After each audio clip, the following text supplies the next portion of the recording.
How could I protect my family when I couldn't even protect my own home?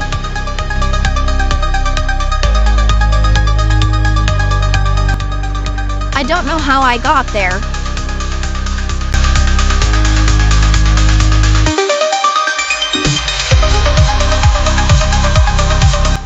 It's been 25 years and we still don't know what happened. Produced by Barb and Star Fox Radio.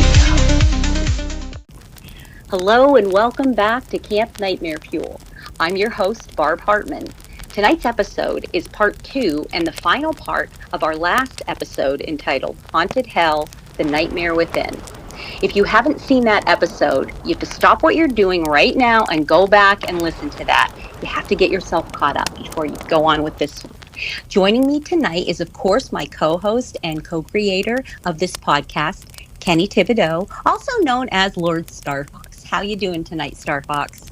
Why, hello, Barb. Long time no talk. Sarcasm. I talk to you much daily. Same thing with Mr. Barber. Yeah, I've been really good for the most part. Caught up with some editing finally, and UMaine hockey's been doing pretty good. The Bruins are still making me cry myself to bed, but hey, it's a catch-22, eh? What have you been up to? Doing good. I had some eye surgery and I had a cataract removed, and I was, we were just talking about this before we were going on the air, and you guys know I'm just thrilled with the results and can't wait to have the next one done April 2nd. So as Kenny alluded to, we have a very special guest tonight, Brian Barber. Brian Barber is the creator of Bigfoot's Barbershop. He is also a member of the Midnight Society lineup as a regular co-host with Lord Starfox on Midnight Lycanthropy. Welcome to the show, Brian. Thank you for joining us tonight, and how are you doing? Oh, thank you, Barb. I'm doing well. It's been a busy week after being ill for a couple weeks, but back at it, still chasing that goal of doing a bodybuilding show, so clean the diet back up and enjoying listening to the shows, and also looking forward to doing some more recording with Lord Starfox. I'm ready to rock this now. Yeah, it's always a great time to get together because we're not only, co-hosts together, we're just all old friends, right? So it's so fun. It's so much fun that you're here with us tonight, Brian. I really appreciate it. Oh, I'm grateful to be on because I was just telling Elaine that, man, it's been a long time since Barb and I have actually been able to chat, let alone do a show. So I was really looking forward to this. Thank you for having me on. Oh, of course. Yeah. Thank you. Thank you. Say hi to Elaine too. I will. All right. Yeah. Before we start, Starfox, is there anything you want to, share before we get started? Actually, real quick, thanks for asking, and before I do respond to that great stuff by both of you, it's good to hear everybody on the up and up and being able to churn out content that they enjoy. I would just like to tell everyone out there that does support me, I love all y'all. And if you have been on my podcast and I have not had a chance to get out your episode or your most recent episode, I will get all them out, I promise. And I usually don't make promises in life. I just have so much content to be working on, and I also am always booking myself with new content. Don't feel left out. I do apologize. It's just not that easy to edit and put together things in a mannerism where it's quality, in my opinion. But I promise I'll get your stuff out. Boy, that is the truth, though. I think that most people don't realize how much work is involved. I got a true taste of that. I do my own videos, my own research videos, but with our last episode, putting that together, I was like, oh my gosh, I can't believe Kenny has to do this all the time. This is so much. Appreciate you. Of course. So let's get started. I want to try to keep this under an hour. So if you guys have any questions, please feel free, to stop me. But at the end, we'll chat, a little bit about what you guys think. So in our last episode, Anne Hill and her friends had come back to the house after their girls' night out. Anne's friend and neighbor, Carol, got a call on her cell phone that ended up being from the landline of Anne's house. Now, no one else was in the home at the time. So pretty much all of her friends are so freaked out, except for her two closest friends and neighbors, Carol, who got the call on the cell phone, and then Lynn. So the other women were like, yeah, we're going to go. Good night. Bye. They couldn't wait to get out of there. The three ladies, Anne, Carol, and Lynn, they're kind of, searching for a logical explanation. Why would someone's cell phone receive a call from a landline? There's nobody else in the house, okay? They really couldn't. Then Carol's like, oh my gosh, my husband works in telecommunications. Let's ask him. He lives right across the street. So she calls him and she's like, we have a question. Comes over and again, they live right across the street. So he showed up pretty quickly. Now, Greg was also very good friends with Anne's husband, Will. And if you remember, Will has taken a job promotion out of state. So, and it's quite far from their, haunted house. Will's not able to come home very often. So Greg was really, really thankful that he could, he enjoyed helping Anne. But when they start to tell him what happened, Greg's like, okay, no. What do you guys, you're pranking me, because Greg and Will had this very, sarcastic friendship, and they're always kind of, talking smack and playing jokes on each other. So he's like, yeah, okay, good one. Tell Will this is a good one. They're like, no, seriously, this is really what has been going on. And I want to remind our listeners that prior to this night, Anne and Will had not really shared any of this with their friends and their neighbors. The women were so serious, though, and Greg, and that, he could see the looks on their faces. So he soon realized that, wait a minute, this was not a joke. He didn't know all that had gone on in the house. But Greg's wife, Carol, said, hold on, we'll fill you in on what's been going on. And she looked at Anne and asked for how long. And Anne said, well, that had actually been going on since they moved in 4 years ago. Prior to that, 4 years prior to that. So Greg's eyes kind of like widened, and Carol showed him her cell phone showing that the call had indeed been received from the landline from Anne's house. Greg asked, now, are you sure that no one else is in the house at the time? And no one was out of the room at the time. And the women were like, no, we assure you, everybody's in the room. Her Anne's two kids are off at sleepovers, so nobody else is in the room. So Greg did kind of like a few things to check on the phones. He checked the junction box, all the wiring coming into the house. He couldn't find anything, so have his actual the testing tools and the equipment with him at home. So he promised to bring it over to the Hills house after work, first thing on Monday. Greg then asked Anne to fill him in on what had been going on in the house, and she started to explain the more like mundane, like the electrical stuff and the ceiling fans turning on. But then his wife, Carol, Greg's wife, was like, no, you need to tell him all of it. So as Anne went on to the information about her niece saying about the little boy and girl that come to visit the house, Greg was like, hold on. And he said, I'm going to need a beer for this. So, and, they laughed and grabbed him a beer and continued on with a brief but thorough overview. Greg, he just felt so bad that they had been going through this. And he's like, man, I really wish that Will had told me about it. I don't know if there's anything we could have done, but I really wish that you guys weren't suffering from with this in silence. Now, then his wife, Carol, she brought up about the previous owner's mother who had a mental illness and was claiming that she was a witch of the dark arts, and she was learning how to do spells and whatnot. But as we had discussed in the last episode, no one really knew if that was in fact what was happening, or if this was something that this woman in her, in a mental illness kind of a state, was she just making this up? No one really knew for sure. And the other neighbor, she said that she and Amy, who was the previous homeowner, Amy had actually talked about, she felt something was evil in the house right before she and her husband, they got a divorce, and right before they move out. So Lynn and Amy, they had wondered if something was maybe conjured, or again, if this was all the mental illness, and the power of suggestion. Now, none of them knew really anything about witchcraft or conjuring or how much of that stuff is it real? Does it work? Greg suggested that Anne come over to their house to spend the night, so she wouldn't have to be alone in her house. And Greg, he planned to give his friend Will a call in the morning and offer his help and support.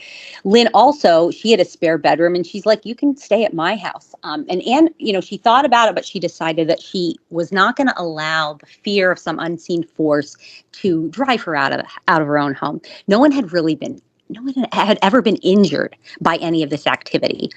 And she was still secretly holding out hope that there was some sort of rational explanation that none of them had thought of. Also had plans, as she had discussed with her friends just prior to that. She also had plans to meet with her pastor and his wife as soon as possible, and assured her friends and neighbors, I'm going to be fine. And after promising them that she would call them, so they went home. After they left, and she's like, you know what, I'm going to just unplug the phone from the landline because I don't want any of that nonsense overnight. And then she went up to her bedroom and she's like, oh, shoot, there's another phone and another landline. So she unplugged that too. Next morning, Anne had texted her son, David, come home so she could tell him what she had learned the night before about the previous owner and the potential witchcraft and conjuring. And she wanted to do this before she had to pick her little girl up, Cece, from her sleepover. And her son, he's actually right across the street at friends Carol's house, so he's friends with so he comes over and she shares. Also that morning, had called Anne's husband, Will, and Greg told him what happened the night before. He also told Will about the previous owners and the mother. Will had not talked to Anne about any of this yet. So Greg assured him that he would fully check out the telephone lines on Monday night after work. Greg also offered his support, obviously. Will was, he was understandably, frustrated that all this was happening and there was nothing he could do to stop it. He's just too far. There's nothing he can do. So Will then calls his wife, Anne, and he asked her how she was doing. And and told her he was very worried about her. He also was like apologizing profusely because he really had not been taking this as serious as it was turning out to be, especially with this new information about this potential situation with the former owner's, mother. Anne and Will agreed that the best thing to do was to meet with the pastor to see what to do next, whether it would be a house blessing could be done or whatever the process would be. Will told Anne he was going to arrange some time off as soon as he could. He'd come home for a week or two, and she said, "Well, why don't you just hold off to see what our pastor said?" So Greg goes to the Hills house after work, thoroughly checks out their phone system with his tools and equipment, whatever.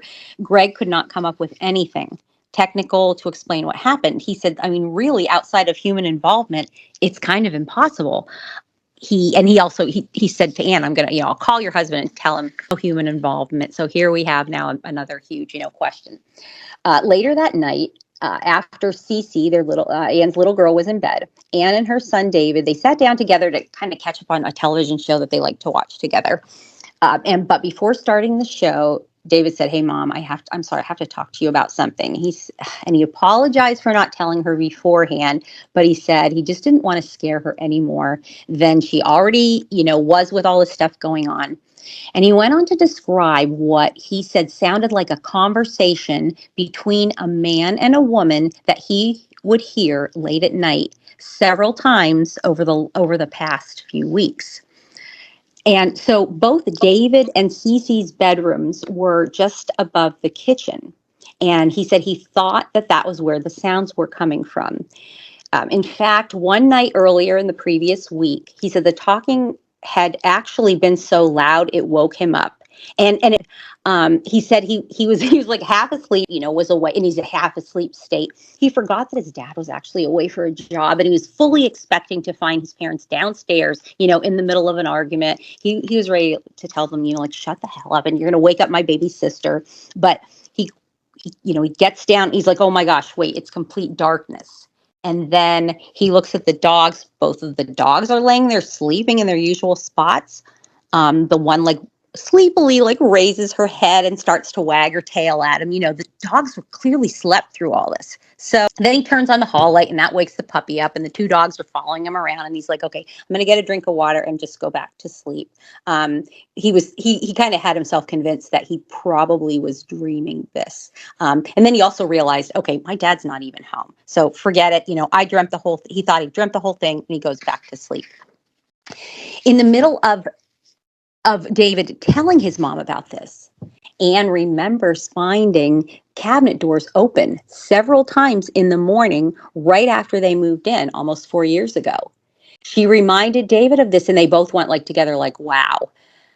But, so unfortunately they're like, oh gosh, yes, things definitely seem to be escalating.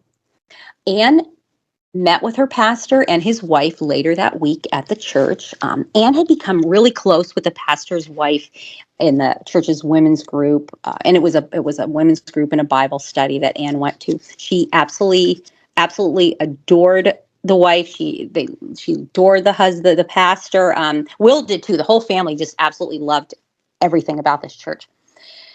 The pastor and his wife, they both listened very intently to Anne as she was telling them, about all the events of the past 4 years. And the pastor assured her, he's like, I'm going to do everything I can to help you out. But because of the factor of possible occult involvement and this potential spell casting, I said, I don't feel qualified to immediately offer you any sort of a solution or even how to move forward. Things he was going to share with her. But he said, I'm going to speak with some of my colleagues who are more familiar with dealing with this sort of activity. And he explained to Anne that it could become very dangerous to everyone involved if this was something to do with the occult and if it wasn't handled properly. Just his wife just felt so bad, and she's hugging Anne, and Anne's feeling a relief, but she's also, she said, so this is real. This is really potentially, he said, oh yeah, it's real, and it really is potentially dangerous.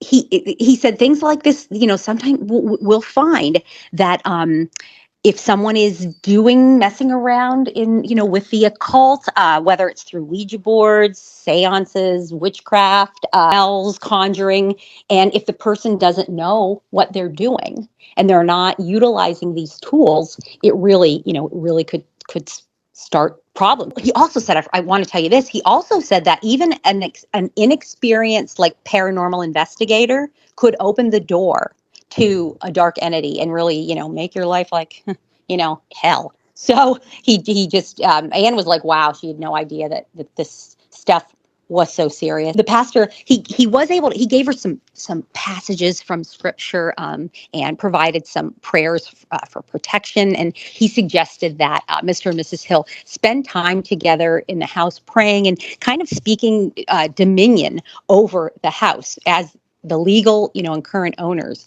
He shared details of their faith as Christ followers that holds it holds the power over really any sort of evil. And he explained that due to the fact that Anne and Will had been recently concentrating on strengthening their relationship with God, this could be the thing that provoked this supernatural force that was in the house to start attacking them.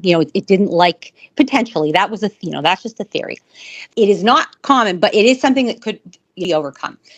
Anne agreed to do her part to mitigate the events, and her pastor, he's like, I'm going to get back to you as soon as I have any suggestions. The meeting ended, and and the pastor and his wife said, please contact us if you need anything, you or your kids.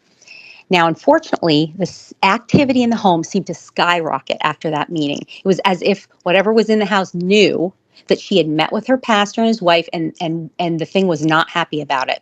Some examples of what started to happen then were televisions turning on in the middle of the night. And when they would turn on, it wasn't just turning on at the regular volume. It's up full blast. Obviously, it was so freaky. She just started to keep all of the televisions unplugged until, unless they want to watch it, then she'd plug it back in. Also, lights would turn on and off, just unexpectedly. And again, unfortunately, a lot of this happened overnight. It was really trying to terrorize them. There was a ceiling fan with a light over her bed, and that had that turned on in the middle of the night. And not only, the fan, all the 4 lights. So she just got up and she's like, okay, she unscrewed the light bulbs. So even if the fan would come on, at least the lights didn't. Now, a thing that is good is she could unplug the lights, and it wasn't anything like, oh, the lights would still turn on, or the television would still. No, if she would remove the power source, that would stop it. Because I know sometimes they say in certain hauntings, it doesn't. But in their case, that was good. Other incidents of the house calling anyone's phone, but twice when Anne was at her friend and another neighbor, Katrina's house across the street. The women are sitting there talking. Katrina's set turns on all by itself, also at full volume. And Katrina was like, this has never happened to me before. And it only happened 2 times when, guess who was there? When poor Anne was there. Her son, David, he continued to hear the voices in the kitchen at night, and he mentioned hearing what sounded like, the cabinet doors opening and slamming shut. And she was able to successfully hide most of this from their daughter, Cece, but she had to admit that she was starting to see changes in her daughter. Now, since they had moved into the house, Cece had always loved playing in her room. She'd never had a problem with going to sleep at bedtime. But Cece started to claim she was scared. She developed this intense fear of the dark. She always wanted her mommy to lay down with her at night until she fell asleep. And the little girl would wake up often during the night and cry out for her mom. Things were really getting hard to handle. And at this point, Anne's husband had been gone for several months, and Will knew, he's like, I have to get home and help my wife. We have to figure this out. So he flew home for 2 weeks, whatever vacation. And his family obviously was very excited to see him. Now, in the meantime, their pastor had asked to schedule a meeting with Anne and Will so he could further advise them what to do. So he met with the pastor, and he said he had spoken with his colleagues that were familiar with handling things like this. And they had suggested there be a full investigation with a group of paranormal specialists from the church at the home. And based on the results, of that investigation, the next steps would be taken. Most likely there would be a full house blessing. And unfortunately, it would be about 3 months before this team of specialists could come to their house. Now, this was right in the middle of the Hills' move to the state where Will had the job now. And so at that point, their house would have either been sold or just on the market. And the pastor reiterated that praying in the house together, playing worship music as much as possible, and calling dominion over the house, over any forces. That really, he said, it's powerful, and you have to understand that. So if you can't do this, at least do that, to protect yourself and your family. And Mrs. Hill, they followed the recommendations of their pastor, and for the rest of Will's time home, the house was quiet.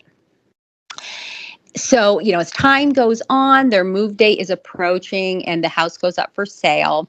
Their real estate agent was a really good friend of theirs. And when they asked, do we have to disclose the potential that this house is haunted? And their agent said, no, you actually don't have to. There were not any laws in that state. Anne and Will kind of felt bad about this, but Anne was, she was like, whatever, they're just ready to move on and be done with whatever evil, thing is in this house. Graduation day is approaching. The movers would come to the house a few days before the graduation, and the Hills then, immediately after his ceremony, they were going to jump in their cars and start the drive to their new state.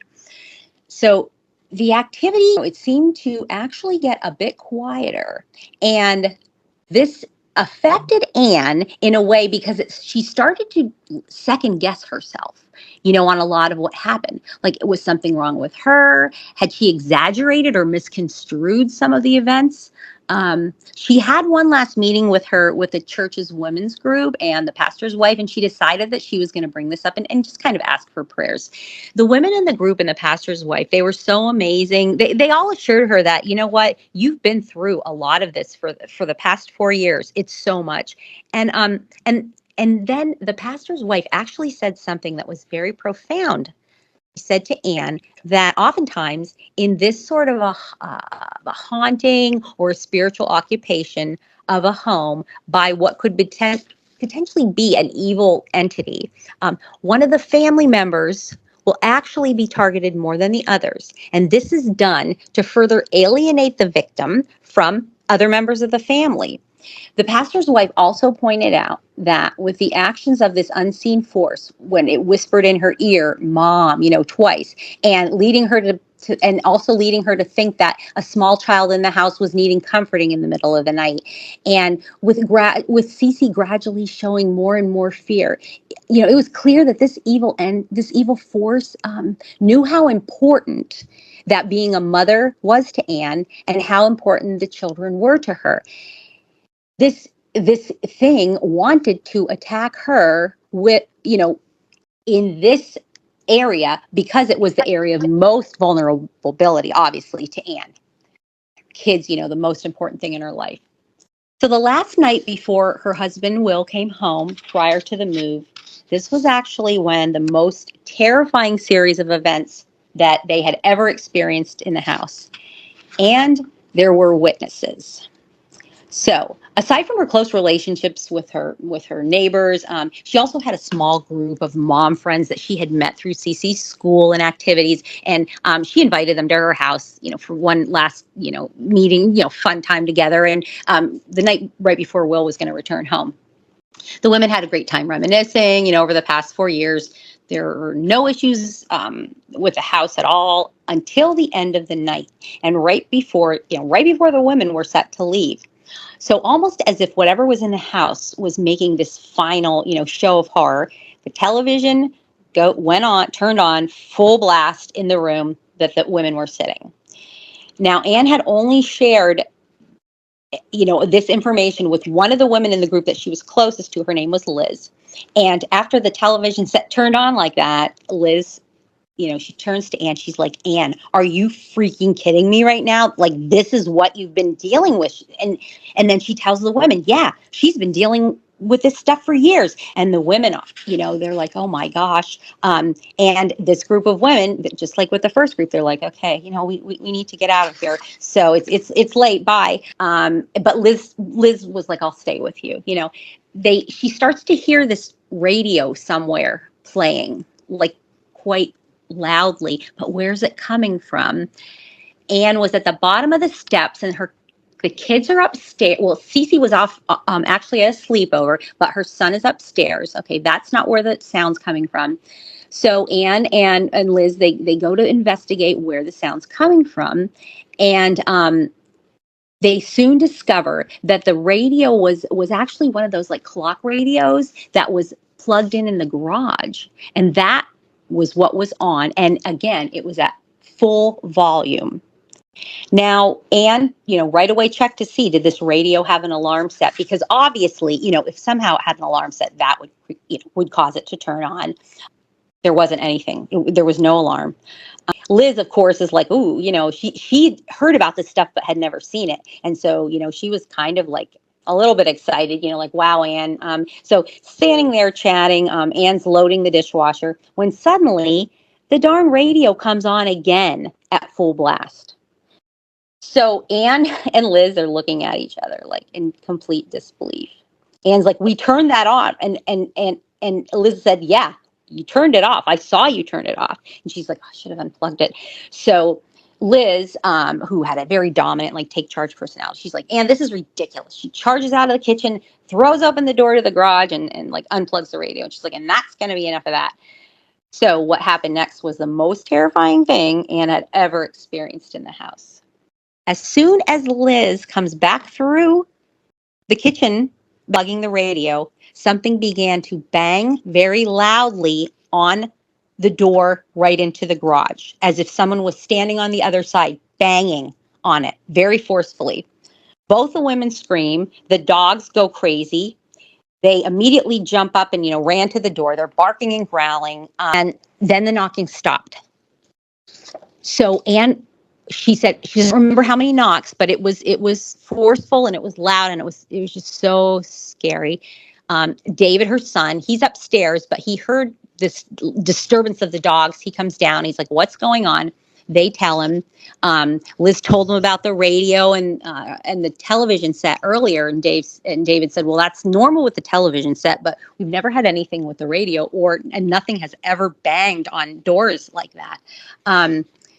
So after Liz had gone home, Anne decided, all right, I'm going to let the dogs out, one more time to go potty. So just as she lets the dogs out of the door, something began banging again very forcefully. She wasn't sure if it was on the basement door or if it was the bathroom door. It was closer than the garage. She knew it wasn't in the garage, so this thing is it's closer to her now. And she's like, oh my gosh, what, she is terrified now because this thing is such force that it's banging. So she runs up the stairs. She's like, David. David, her son, becomes like enraged at the sight of his mom in this terrified state. He'd never ever seen her this terrified. So he stomps down the stairs. He throws open the bathroom door. Nothing's there. He goes over to the basement door, throws that opening, nothing's there. And the banging had stopped actually as Anne was running up the stairs and was completely stopped, didn't start again by the time David had come down. But David's so mad. He's like, leave us alone. You have no power here. You're not welcome here. Get the hell out of our house. The dogs were still outside. They're whimpering and scratching at the door. They want to be let in. When Anne opens the door for them, they both went running around and growling. They were really, they were worked up, as if something was there that that Anne and her son couldn't see. So the dogs, eventually calmed down. And really, that was it. Nothing else happened that evening. Actually, that was the very last experience they had with whatever was in that house. But unfortunately, this is not where the story ends for the Hills and their nightmare. So, right after David's graduation, the Hill family, Will and Anne, and their youngest son David and youngest daughter Cece, they all pile in the cars and they start the drive to their new home state. You guys have ever been part of a corporate move, but basically what happens is the movers, they show up at the house you're moving from. They pack everything up unless you tell them not to, or if it's something that they're not allowed to, pack up based on either state laws or company policy. They'll really pack up your garbage if you don't tell them not to. They'll pack wet clothes that are in your dryer. Anyway, but so I kind of have a point to this when I'm telling you all this. So it is tricky when you get to your new house if it's totally different than your old house, because you basically, as the movers are bringing things in your new house, you have to tell them, where each box goes. So they knew that this was going to happen. So they're like, okay, we have to get this. We have to figure out what we're going to do with all these excess boxes that we can't put in a basement. So and if you recall in the last episode, the Hills also had an older daughter and an old and son, and they both lived out of state in their respective colleges. So when the Hills were talking to the oldest ones, like, you're the oldest, do you want to pick out your rooms? The oldest kids actually suggested that David and Cece, they choose their bedrooms, like they're going to be spending the most time there. So David and Cece chose their bedrooms, top floor, one on one side of the house and one on the other. In between their bedrooms, there was a big shared bathroom and a spare bedroom. There was another small bedroom and a large bonus room that the other kids could have used as bedrooms if they wanted to. So the oldest son, he decided that he was just going to bunk up with David because it was a really large bedroom, 2 large closets. Their oldest son William, he was going to be interning actually for the rest of the summer. So even after he came to visit his family, he wasn't going to be able to stay there long. He was also becoming really very serious with this girlfriend that he had been dating. And he just didn't see himself moving back into the house full time, like really ever. Their oldest daughter, Emmy, she chose the cozy, smaller bedroom, which was tucked into the front corner of the house. She, very architecturally fun. She returning to her college town after taking just a few weeks off because she had a summer job and the owners were very open to keeping her on during the school year. And they promised, her work around her school schedule. So it was settled that the Hills would use the spare bedroom between David and Cece's bedrooms for storage, for boxes that would eventually go up into the attic. I'm talking about like things like, holiday decor, just, things like that. Again, that's a big explanation, but it is necessary for the rest of the story. So everything went well for the rest of the summer, pretty much. The older kids came to visit and then had to go back to their jobs and their schools. Hill's new house was on a cul-de-sac, and all of the homes on this cul-de-sac were also brand new. So basically everybody, all of their neighbors were new to the most of them were actually new to the area, just like Ann and Will, and another couple that had lived there, but they were also new to the area. But so this just, everybody's new and they're all trying to make friends. So quickly, the Hills became close friends with two of the families. Anne actually already had a really good friend who lived in the same city from an old job that she had, and her really fun that they're going to be able to see each other on a regular basis. So now Will Hill, the husband, he was enjoying his new position at work, but it required a lot of traveling. But he was able to come home every weekend. So now, as I said before, their son David had just graduated from high school, and he was planning to attend a local university in their new hometown. However, over the summer, he was contacted by another out-of-state university, and they had a program that David was really interested in, and they offered him an excellent academic scholarship package. So he decided, yep, I'm going to take it, which meant he would be moving into dorms and a new school, which was a 12-hour drive. So at the very end of the summer, the family drove David to the new school, moved him into the freshman dorm, and kind of said goodbye the next morning before they have to make the 12-hour drive back. And Mrs. Hill and Cece were so sad. They cried. They said they cried practically the entire way back home. Now, as I said before, there were no problems in the new house. Only odd experience, and you can't really say that this is a haunted. Who knows?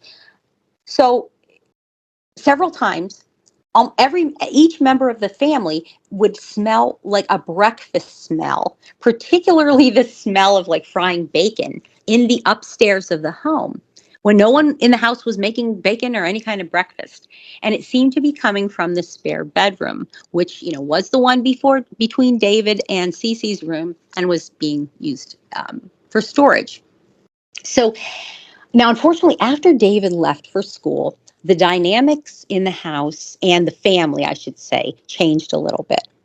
With David being gone to school, Will Hill being gone most weeks traveling with his job, Anne started to feel this weird sense of depression coming over her. Her little girl had started school for full time, and this left Anne at home by herself a lot, like all day long. And she just didn't really know quite what to do with herself. Other than, the house, the cleaning the house and doing the dishes, cooking. She spent a lot of her time just with her dogs. She would take long walks with them, but she just felt herself really feeling very lonely and just becoming very depressed. She'd worked a very demanding job for most of her adult life until they moved into that last home where she was able to become a full-time mom. And, and she was thinking like, wow, should I not have left my career? Because I really don't know what to do with myself. She had that, she had the neighbors and she had her other friend in town, but they were busy with their careers and families. In the neighborhood, they, both of the other families went to this church. It was the same church, and they invited the Hills to go with them one weekend. This church was one of those like mega churches. It was so large, beautiful, so welcoming. The Hills and Cece immediately fell in love with it, and wow, we're so lucky we're getting back into another fantastic church. It had so much to offer. So Anne thought, you know what, I'm going to get involved in volunteering, and I'm going to join the church's women's group, and this is going to be just what I need. So, despite, everything going great, a beautiful new house, Anne just continued to feel herself falling deeper into depression. Their new church's women's group was similar, but a little different from her previous church in that this group was set up like a book club with an assigned book that was based on sections of the Bible and different books, Anne really enjoyed this format because she was able to learn how to apply like biblical principles to everyday life. She had grown up in a church-going family, but there was never any focus on studying the Bible. So even though she knew the characters and she knew the general stories, she really didn't know what was in it and what a lot of the messages were, or really how to apply it, to her life. So the group finished up one book, which Anne really, really enjoyed, and they announced that what the next book would be. Was really able to decide if she wanted to continue on or possibly join another one of the groups studying a different book, because that was an option. She had made friends in the group that she was in. She felt a weird resistance to the new material in this new book. It was about breaking strongholds in your life and how those strongholds could be preventing you from like living your best life, could create health problems, including depression, and most seriously, it could prevent you from having a close relationship with God that they're telling her He wants you to have that. So now let me briefly explain about what strongholds are and how they can affect you. Here's the definition, and this is straight from Wikipedia, from a biblical or spiritual or religious context. A stronghold can symbolize a deeply ingrained mindset or belief. Now, it could be positive, such as complete trust in God, or it can be negative, which is defined as a mental or a spiritual barrier. Anne didn't admit this to anybody, but she found herself like literally rolling her eyes during the first 2 weeks of the book's discussions. The women were really starting to just get on her nerves.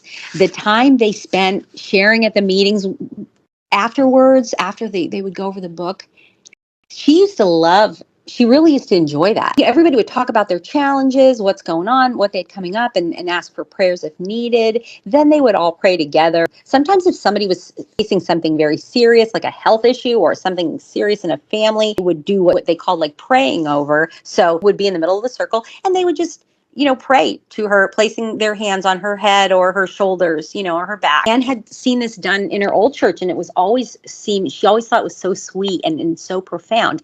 But now it all seemed just kind of stupid and just annoying to her. Why were these women also asking for God's help in the most insignificant of circumstances? And she really felt herself like just being so turned off by these women. Like, how dare you ask for God's help in something that insignificant? She really was taking offense to some of the things that the book was suggesting, and it gave biblical passages that provided proof of how these things could negatively affect your life and these so-called strongholds. But the whole thing was just giving like cult-like behavior and brainwashing to Anne. Now, I'm not going to talk about what was actually in the book because it doesn't really matter. It doesn't add any substance to the story. Our listeners have us, we all have different beliefs, and I'm merely just telling this story, and I'm not attempting to sway any opinion on it, one way or the other. Literally just giving you facts.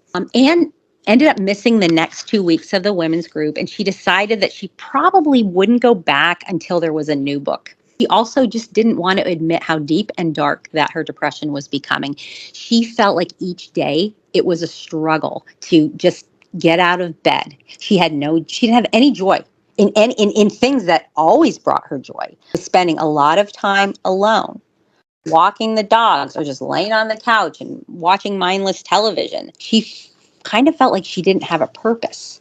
Anne and Will's marriage started to suffer because he was traveling so much, and they just began to fight constantly, with Anne saying, "You don't have to travel this much." And he's like, "Yes, I do. This is literally my job."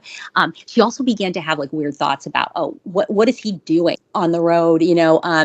Who could he be meeting up with? Just infuriated Will, because basically accusations of infidelity. And he's like, "Listen, dude, I'm just working my job. I don't like being away from home." But this drove a further kind of a wedge between them. And the thing about depression and the insidious nature is that you may not even know that you are actually experiencing it. And you may start to believe the lies that, that your depressed brain and body starts to tell you. That's kind of what was happening to Anne. Now, one of Anne's friends, who I mentioned before, that lived in the same city, her name was Angelique. Anne and Angelique, when they find out they're moving, she's moving to the same city, they're like, okay, we have to make a pact that at least once a week we're going to have a coffee date or a glass of wine together. I mean, this is great. We love spending time together. But Anne canceled on Angelique for it got to be a month. And she then started to avoid her calls. Angelique had a little girl who was the same age as Cece. The two girls were friends. Angelique showed up at her door late one afternoon with her little girl, who, as I said, was the same age as Cece. And the two girls were they're like, yay, we get to spend time together. They immediately, run upstairs to play. Angelique had brought a huge bottle of Anne's favorite wine. And she informed Anne that she and her daughter would be staying until she and Anne either got to the bottom of whatever the heck was wrong with Anne, or, got to the bottom of that bottle of wine, or maybe both. Angelique was just a fun person. She was very loud, outgoing. She was absolutely gorgeous, like a gorgeous Southern woman with a very thick Alabama accent, and she talked very fast. Angelique was a former beauty pageant queen who loved to tell her friends about her hilarious antics growing up. She was a wild child.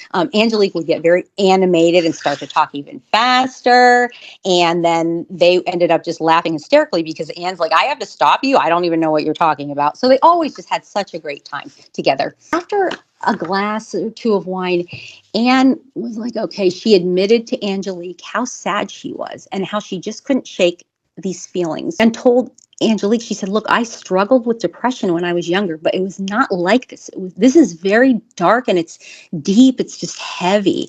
And now I didn't mention that Angelique also attended the same church that Anne and Will did, and she had for years.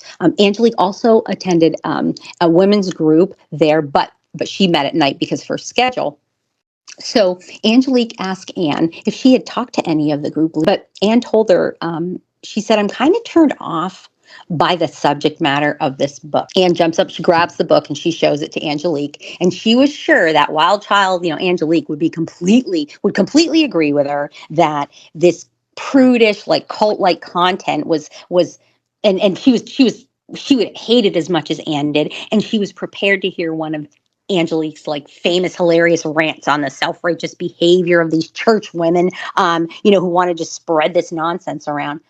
Unfortunately for Anne, Angelique grabs the book. Her face was like, wow. She goes, oh my gosh, I love this book. And she told Anne that her women's group had actually read it 2 or 3 years before. And she said, Anne, this book was life-changing for me. She said it really did help her recognize strongholds in her life and reasons for them, that they were in place her entire life, probably her whole life, and the reasons for them. And she was able to break them. And she said it was really just so helpful for her. Anne is not convinced, and she's finding herself growing very annoyed that Angelique loves this book that Anne thinks is terrible. It's probably the look on Anne's face that caused Angelique to stop. And she's like, Anne, what is wrong? And Anne suggested, let's just change the subject, because the whole thing, this is really starting to annoy me. She said, I don't know. I'm just not bonding with any of the women. And then Anne went into this list of complaints about the women in the church. Angelique, she's like, wait, hold on a minute. Stop right there. She said, the last time I talked to you, Anne, you loved everything about the church and the other women. And she said, I know these women, Anne, and these are absolutely wonderful women. And I guess I just don't understand how you are getting such different impressions of them. You're having such different experiences with them than I ever had. So Anne starts to feel defensive. She starts to cry. She felt like her friend's attacking her. And Angelique continues on, much softer tone in her voice. And she's like, listen, Anne, I have never heard of you really say an unkind word about anyone. And listen, honey, I'm going to be real with you right now. You're always little Miss Susie Sunshine, and I'm the one in the corner rolling my eyes at how annoying people are. But I'm telling you, these are the least annoying women in the whole church. So I really not trying to judge you, but I don't get it. And said, I don't know. Maybe it's a cultural thing. Maybe they just don't like me. I wasn't raised in a church like this. Maybe they're judging me because I don't know the Bible like they all do. And as she's going on, she can feel herself getting more and more angry. And Angelique kind of just said, listen, stop. All right, take a breath. She said, I'm sorry, honey, but you know what? Maybe this is your depression talking. Maybe you should see a doctor, talk to your doctor about it. I mean, there have been changes. There's been a lot of changes in your life. You've been through a lot. So this kind of diffused Anne's anger, but she could feel herself now wanting to cry again and stifled this loud sob, and she's trying not to bawl her eyes out. And she said, I don't know, Angelique. Yes, I know I'm depressed, but this just feels different, and it feels so heavy, and it feels so strong. Suddenly, Angelique, she grabs the book and she pointed at the words in the title of the book, Breaking Strongholds in Your Life, right there in the title. So Angelique said, have you ever considered that there is some sort of a stronghold maybe over your life? And maybe the cause is in this book. And maybe the cure is also in the book. And the devil doesn't want you to find out about it. Maybe this is why you're so annoyed with the book, with the women. The devil doesn't want you to have all this information. He does not want that stronghold broken. Anne was like, oh, wait a minute, like this. And she finally felt this little spark of wow, hope, I guess, within herself. And she wondered, is Angelique right? Because this could make sense. So now I'm going to fast forward to a prayer group that Angelique had arranged for Anne to be in. It was a smaller group of ladies who led her women's group. And, she really needed special attention. These ladies were so loving. They asked if they could pray for her, lay hands on her to promote healing and break the spiritual strongholds, and literally cried like a baby through the whole thing. She felt this deep sadness, being released. She also felt absolutely mortified. The things that she had said and the terrible things she had thought about these women. They were lovely. They weren't judging her. They weren't asking her to do anything that she wasn't comfortable with. They just wanted to help her. And Anne was starting to realize that. She thought about the dark cloud that had descended upon her life, her family, and her marriage. And she wondered, what did I do to bring this upon my life? If this was a stronghold that was given to me, by the devil, by Satan, I just hope that he doesn't bring that darkness that we experienced in the last house. I hope that's not going to show up. So another significant event happened that I got to mention that gave the answer to Anne on the question of her life. Was this stronghold demonic, or was it just actual depression coming back stronger this time? As we all know, it does. That can happen.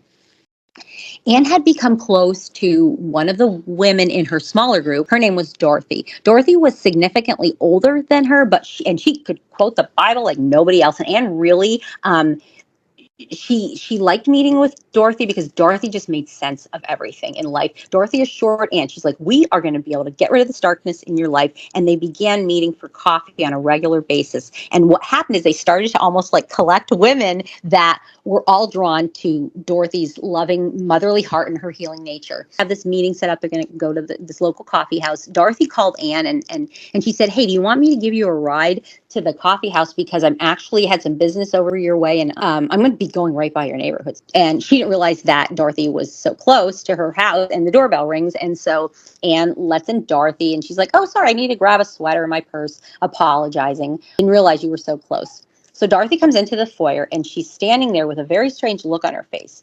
She's looking up towards the second floor, and she shook her head. Anne was just about to ask Dorothy, wait, what's going on? And when she turned back towards her, she realized Dorothy was no longer even standing in the house. She was already out on the front walk. She was about 10 feet from the front door. Anne laughed and said, oh, wow, Dorothy, you must really be in a hurry, to get some caffeine. And Dorothy just shook her head and smirked and said, yeah, I sure need something after this day. And asked her how her day was it eventful? And Dorothy just shook her head. She just seemed really deep in thought. The women drive the rest of the way in silence to the coffee shop. So they arrive at the coffee shop. There were some other women that were saying, hey, next time we meet, have a couple more women that I think would benefit from this. So Dorothy, as always, was like, yeah, sure. Absolutely. The more the merrier. She's like, I think we're going to need a bigger coffee shop. And so when she said that, Anne's like, wait a minute, I have a huge amount of room in my house for everybody. And so she offered the home to Dorothy. And Dorothy shook her head and she said, oh no, I couldn't put you put you through that trouble. So Anne assured Dorothy, she was like, oh, it's no problem. But Dorothy like was adamant. She's like, no, we're going to find another place to meet. So on the drive home, Anne noticed that Dorothy was again just kind of unusually quiet and seemed deep in thought. Anne again suggested, hey, what about my house for the meeting? I love to entertain, and I have more than enough room. Dorothy looked at her and she said pointedly, no, honey, that is not happening. So Anne's immediately like her feelings are hurt. And Dorothy, have I done something to upset you? And Dorothy like reaches out lovingly and puts her hand on Anne's arm. And she said, no, honey, absolutely not. You've done nothing wrong. And you need to know that. And Anne's like, all right, I'm so glad, but I don't understand. Why won't you accept my offer just to meet at my house for coffee? Honestly, it's not a problem. Now, at this point, they're pulling into Anne's driveway. Dorothy puts the car in park and lets out this like big sigh. And Dorothy said, Anne, because I can't come into your house, not with that thing in there. Anne immediately is thinking, oh my gosh, is this my dogs? Like, I thought Dorothy liked my dogs, but they're big and they can get like a little nosy and maybe they're a little too like jostle Dorothy around a little bit. So she said, oh, wait, do you mean my dogs? I'm sorry. And Dorothy said, oh no, your dogs are beautiful. I'm talking about the demon. Anne was like, what demon? And Dorothy said, the one that was looking at me when I walked into your house. Anne like was, shook her head in disbelief. And, tears are now starting to flow out of her eyes. This cannot be happening again. She covered her eyes and with her hands and she's like, oh, no. She's like, where was it? Where was this demon? Are you sure it was a demon? Dorothy said, I'm positive it was a demon. He was standing in a doorway at the top of your stairs. He dwells in that room. And Dorothy grabbed Anne's hands and she began praying and she spoke words in her prayers and commanded the demon to be gone in the name of Jesus Christ. And Dorothy said, something in that room where he's at is allowing him to dwell in there, but I don't think he's allowed in any other room in the house. He can't hurt you. He doesn't have any authority that's greater than God. So don't worry about honey, but she's like, we just need to figure that out and we'll figure out how to get rid of him. So the very next morning, a woman from the church who Anne recognized as someone like having a high leadership role, she contacted her and she arranged to come over to Anne's house the very next day. Now, Dorothy had told them about what she saw, that, this is immediate and this is dangerous. So the women from the church told Anne they're bringing a small team of people to help investigate and research the possibility of a demonic entity in your home or people are having problems with potential hauntings. Anne was like, wow, I'm impressed, that they have something like this. The woman that had actually contacted Anne to arrange the meeting, she was the team leader and she was actually a demonologist. After they came to the house in full investigation and they found what they're determined was that there was a lower level demonic entity that was somehow constrained within that room at the top of the stairs. So the team blessed the room and the contents. They blessed the house and the grounds. And they, at that point, Anne and Will were given, they said, okay, you need to start cleaning out that room and, just be very careful. Whatever you find, if there's something you can't, you find that really, just let us know. But it could be something very mundane. It's just, this could be causing this thing.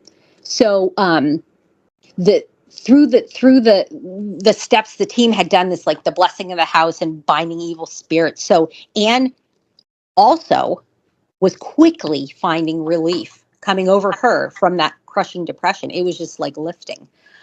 And they said that Anne, her situation was actually defined as second level of demonic possession, which is oppression. She'd already been through the first level of this possession, which is infestation. If you're living in a house that's infested with potentially evil entities. The church team, they claimed they drove it off. They drove it off the property. But unfortunately, there was a municipal property that lined up to the back of the hills. They were just worried about once it gets there, what's it going to do? Listen, just walk the property line on a regular basis, just blessing your yard, continuing to lay a hedge of protection, all around your property. After that, after the spare room was blessed, cleaned out, the family got more good news. Their son David he's not having a great experience at that out-of-state school. So he's like, Mom and Dad, can I just come home and go back to the university, the local university? I was going to do this over Christmas, and he would transfer, to the local university and then live at home. This would obviously then save a lot of money on dorm and living expenses. And Mr. and Mrs. Hill were just like thrilled. Cece was so thrilled that her big brother's coming. He didn't know what was happening with the house and with the determination. She didn't know that stuff was moved out of the room, but I mean, the church told it's perfectly safe, for her, because she actually wanted to move into the room next to her big brother. And it made Will and Anne like happy to see their kids like growing close again. They were having fun, goofing around. And so through Christmas into New Year, now we're at mid-February, Cece started having issues with sleeping in the room. She again wanted to have one of her parents lie down with her every night until she fell asleep. She was extremely terrified of the dark now. Matter of fact, there was an incident where she was in a bathroom and the light was turned off in the bathroom, which left her, she was in complete darkness, and she just freaked out, like completely freaked out. Anne and Will, they're a bit concerned about it, but Anne said, you know what, I'm going to call a meeting, with the women of the church and see if there's anything that can be done. Now, around the same time, one night, Anne had a very vivid dream. Those dreams that really just like, they leave this impression on you. Anne was in the dream. She's back in her childhood home, and she's in the upstairs level, and she's trapped in there. She's hiding from this winged man that's outside in the backyard. This man had almost like a gargoyle-like appearance. His entire body and head was covered with either very dark gray hair or scales potentially, except for his face, which was just a pale gray. Had two horns on the top of his head, and they were like twisted around into a spiral. Looking back and forth, he said, kind of like on the power lines. And he's flapping his wings, and he's attempting to look into the windows. And obviously this is just such a terrifying dream, but it was a dream. Okay. Now, this is weird though. She also had a vision, or perhaps maybe this was a peek into what was actually hiding in Cece's bedroom. One night while she's lying with Cece, waiting for her to fall asleep, she had her eyes closed, but she was completely awake. But she had her eyes closed, trying to pretend like she was asleep, because sometimes Cece would not fall asleep if she thought, the parents still awake.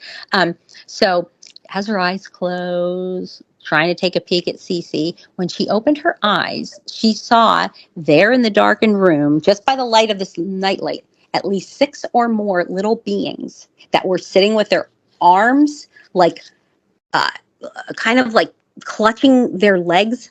They all looked very much like the man in her dream. They were small. They were no more than like 10 inches, 12 inches tall total, They were all gray, and they all had these like glowing red eyes. So like, okay, I have to report this to the church. So they're like, uh-oh, something leaked in, something got in. So they did another cleansing, and their blessing was performed.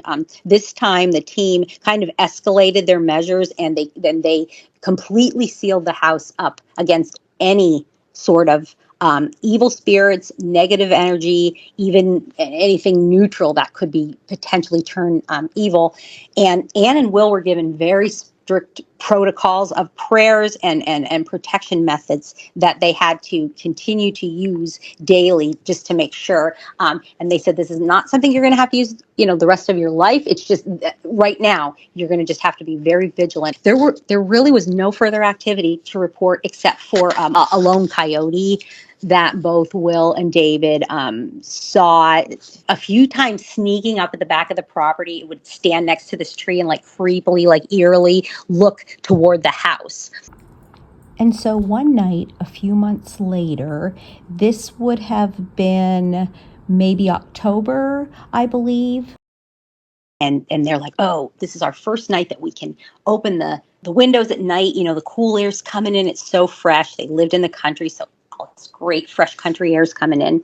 And in Cece's bedroom, they're doing their nightly routine. They do prayers, and then kind of little short like activities, like they would say, like of affirmation to help Cece from being so scared at night. And just kind of to help her. She really enjoyed a routine. So on this night, though, Cece was like unusually anxious, and she was worried because the windows were open. She didn't like that.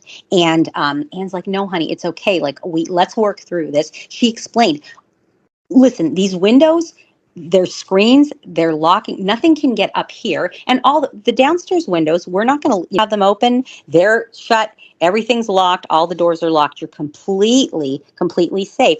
And Anne said, let's pray about this. Okay, we'll pray. And Cece said, Mommy, we're asking God for his protection, but how do we know he's really protecting us? Like, we can't even see him. And Anne told her that she knew this for sure because she and Cece's daddy, they had made an agreement with God that they would protect her from harm inside the house while God was protecting the house, and nothing bad is allowed through this wall of protection. Cece said, nothing bad, Mommy. And Anne assured her, she said, no, honey, nothing bad. And just as those words come out of her mouth, nothing bad, this coyote leaves out this long, like, howl that sounded like the coyote was right outside of Cece's window, which was on the second floor, so that's not even possible. But both Cece and Anne looked at each other, and they actually began to giggle, though, because the timing was just perfect. The mom saying absolutely nothing evil, and then the coyote lets off this howl. So Anne's like, wait a minute, I bet you that David, who doesn't pick on his sister, but he's a big brother. She's like, he knows I'm in here, and I bet he's the one that did the howl. So she like yells, like, knock it off, and like bangs on the wall, expecting him to come out laugh. And then her husband was working in the office, like right around the corner from David's bedroom, and he comes walking, and he's like, what's going on? And she told him about the loud howl. She said, did you hear that coyote? He's like, no, I actually didn't. Now, I mean, this is on the side of the house. The coyote sound's coming from the back of the house. All the windows in the upstairs are open. There's really like no way that he should have been able to hear this coyote. It was extremely loud. Then he's like, well, let's go and see if David heard it. So they find that David actually had his headphones in and was like, playing like an online game, on with his friends. And he's like, I swear I didn't make the howl. And actually he said, I didn't even hear it. And then Anne's like, no, you know what? It really didn't sound like a person. It really did sound like a real coyote. This day, the family isn't quite sure what happened, and there are many unanswered questions. There's been no more paranormal activity with this family in any of the homes they've lived in since. Anne has remained dedicated and very vigilant, keeping herself and her family and their home safe from negative energy. Now, there's just one more thing that I need to tell you guys about Anne Hill and her family, and then I want to get your guys' thoughts on all of this. Well, guys, I'm going to cry. I am Anne Hill, and this story is about me and my family and what we went through. Sorry. My niece was actually Alexa. Oh my gosh, I'm so sorry. She did tell me about the little ghost kids, and our dog Brandy actually did love laying on the third basement step. Our son Travis and our daughter Haley, they went through all of this with us.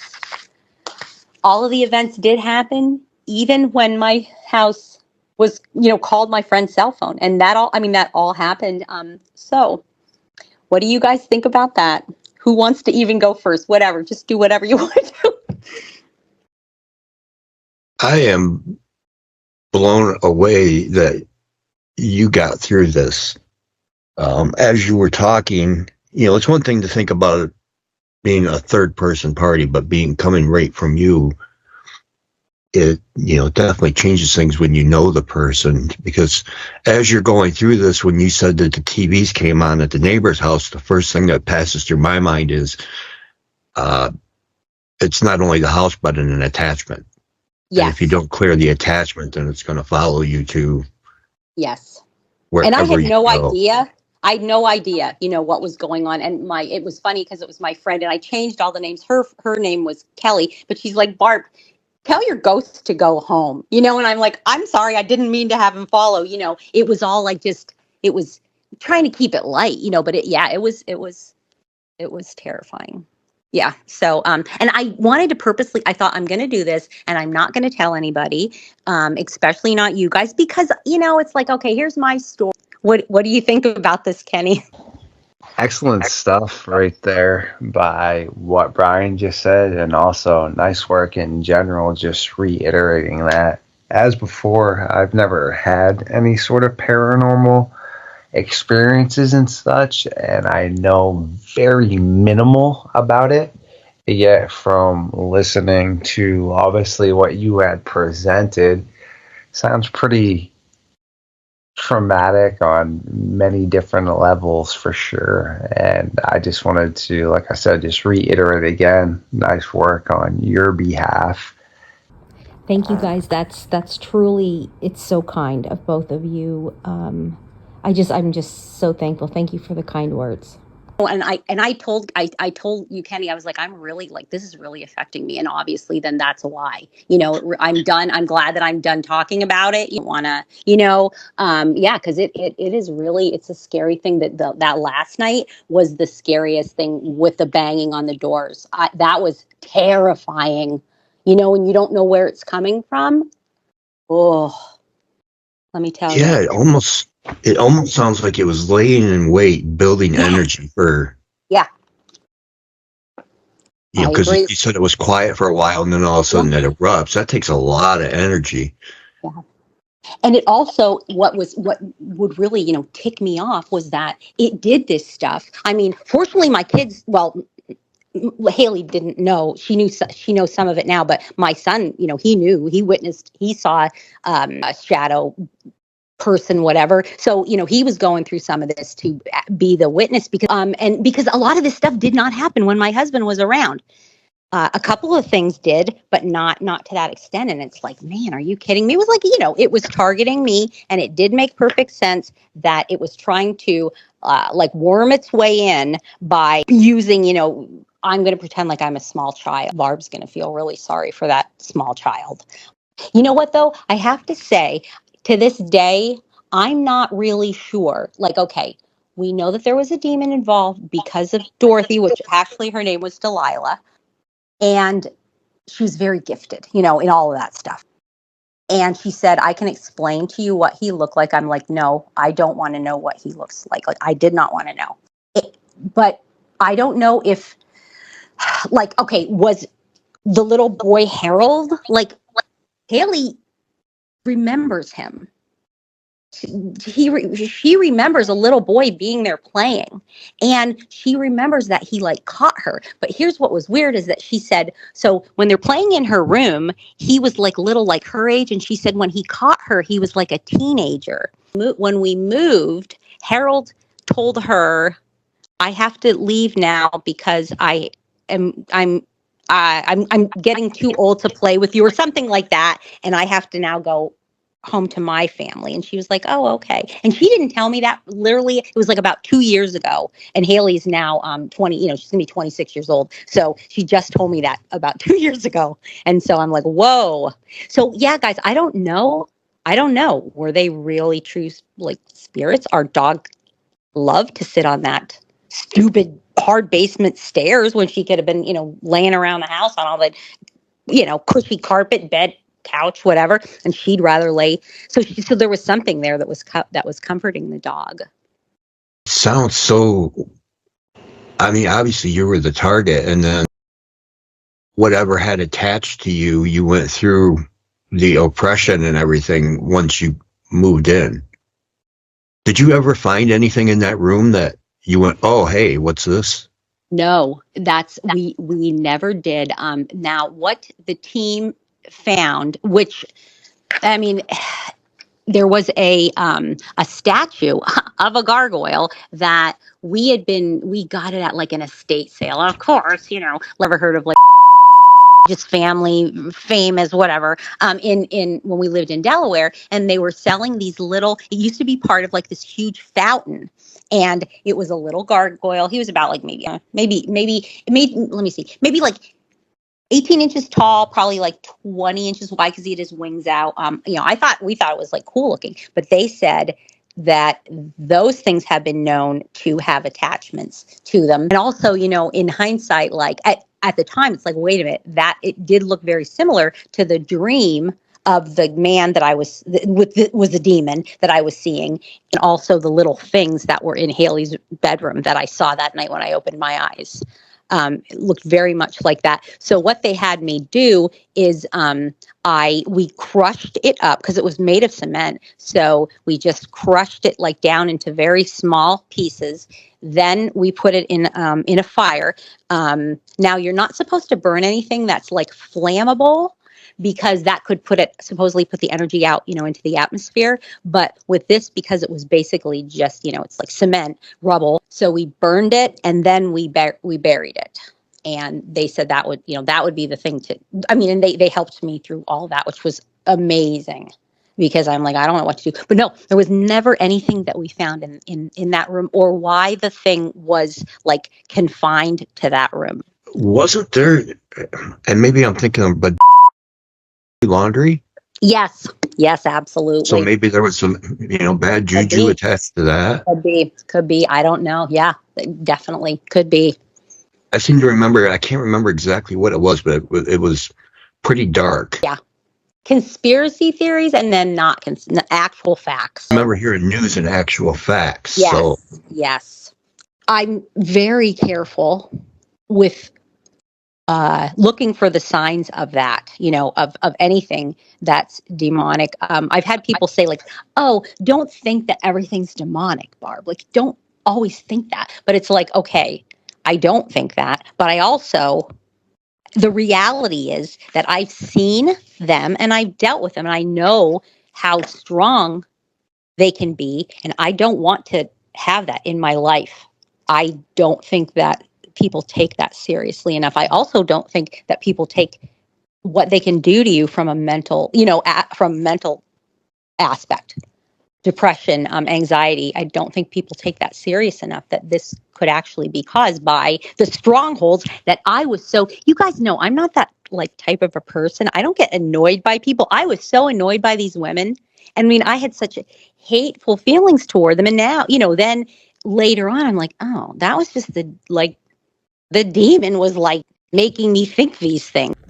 But seriously, I really wanted to thank you guys for allowing me to share this story. It's been therapeutic in a way. It's been very introspective.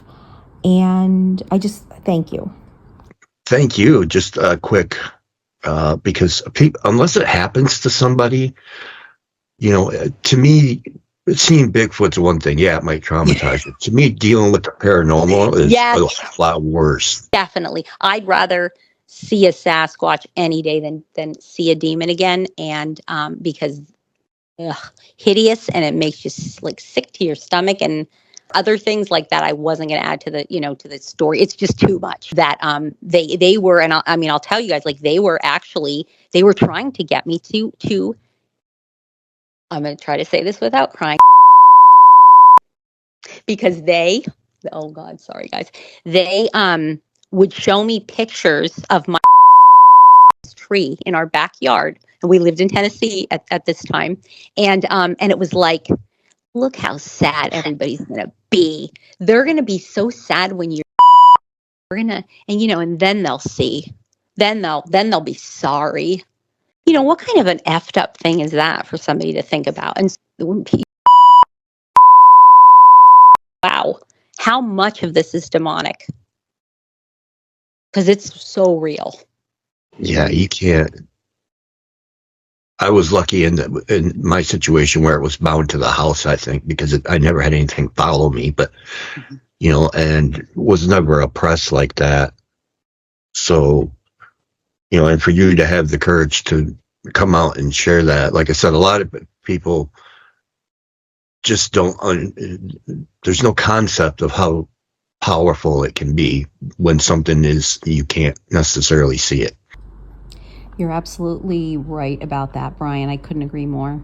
But like, if anybody, if you're going through something like this, please take it seriously. And if it's something that, a feeling that you feel, these feelings that just seem so insurmountable, please talk to somebody, please get help. Whether it's just a loved one or if you have a church or seek professional help. Just Get help, please, please, please. Try to get help because all of this is a lie. Fear is a lie. Is all it wants to do is prey upon you and ruin your life. Don't let it do that.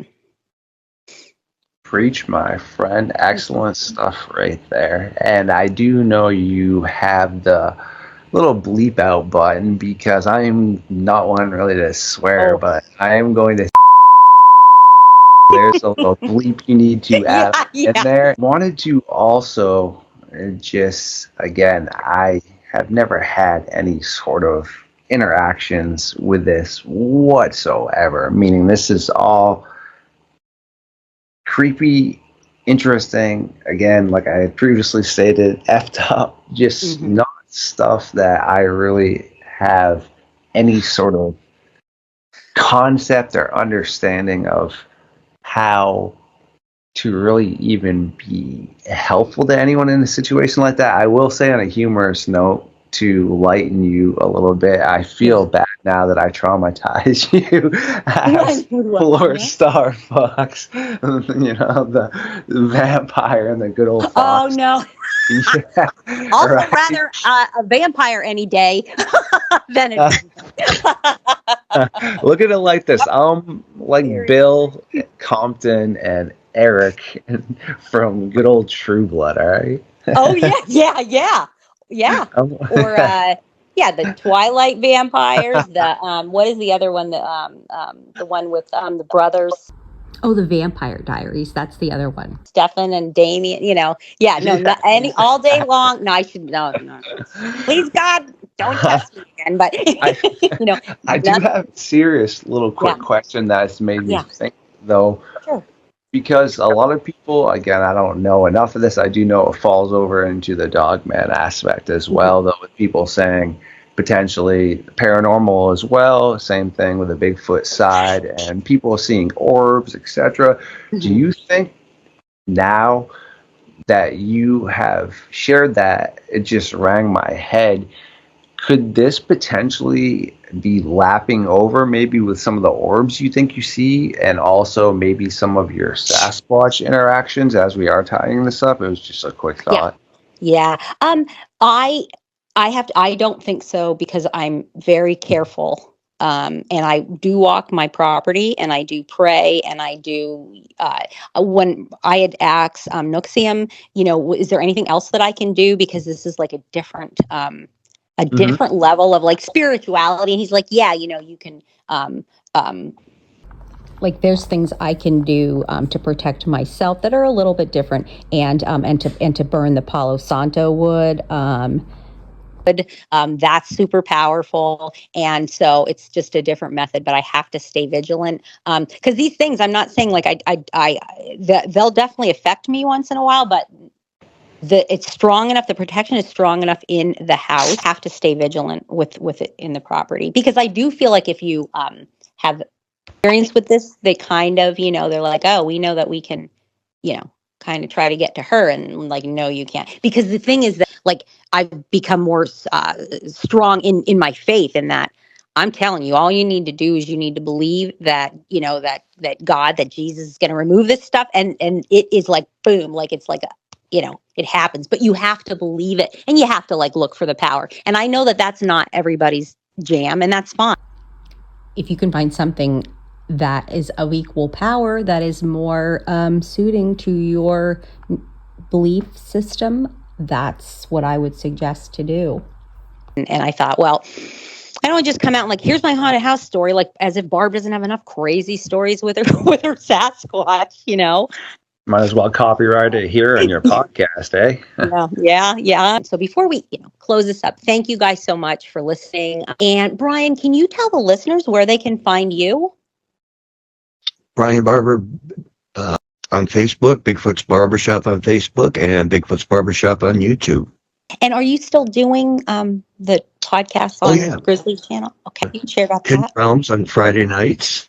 Awesome. So last night it was kind of fun because what I'm trying to do now is almost let the chat dictate where the conversation's going to go. So that's I may have fun. a topic and You know, I Cool. started off with, let's talk about this, and somebody popped a question, and we spent 30 minutes talking about Bigfoot communication. So, Awesome. That's a great idea. Wow. Anything else that you want to say to our listeners before we wrap this up and before I turn it over to Star Fox to end things? I just want to thank both Barb and Lord Star Fox, both of you, for having me on. It's always a good time to get together with friends. And again, how much courage you had in saying this, and admiring the strength you had to get through it, because, you know, a lot of people don't make it through it, and they're just listed as depression took hold, and, you know, that's the end of it. So sad. Yeah. So hopefully, continued prayers of strength and love and healing for you. Thank you. And yeah, and I hope I can, it helps people. And so, Star Fox, any final words? Both excellent stuff again. And also, Barb, you're not going anywhere. You're kicking it with us for quite a long time. Yep.